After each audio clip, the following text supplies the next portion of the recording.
তা হলো যিনি এসছেন বাইডেন ঘনিষ্ঠ ট্রেসি এম জ্যাকবসন, তিনি শেষ তাসটা খেলবেন, যেটা নির্ধারিত রয়েছে যে পিটার হ্যাস, যিনি এর আগে বাংলাদেশে নিয়োজিত ছিলেন মার্কিনদের তরফে বা ইউএসের তরফে, পিটার হ্যাসের যে কোম্পানি রয়েছে এক্সিলেটর এনার্জি, এই কোম্পানি যে এই সংস্থা, এটা মূলত মাইনিং সংস্থা, এই সংস্থার তরফে একটি যে প্রাইভেট জেট, সেটা 15 জানুয়ারির মধ্যরাত থেকে 18 জানুয়ারির মধ্যরাতের মধ্যে হয় দুবাই অথবা সিঙ্গাপুর থেকে ঢাকার শাহজালাল এয়ারপোর্টে চলে যাবে।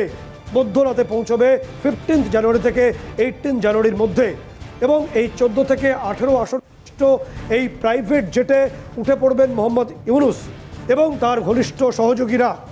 যদি এরকমটা হয় তাহলে তার সঙ্গে যারা রয়েছেন সার্জিস আলম বা তার উপদেষ্টারা, তারা স্থান পাবেন, নাকি মোহাম্মদ ইউনূসের সঙ্গে অন্য কেউ স্থান করবেন, সেটা পরবর্তী বিষয়, তিনি কাকে কাকে নেবেন।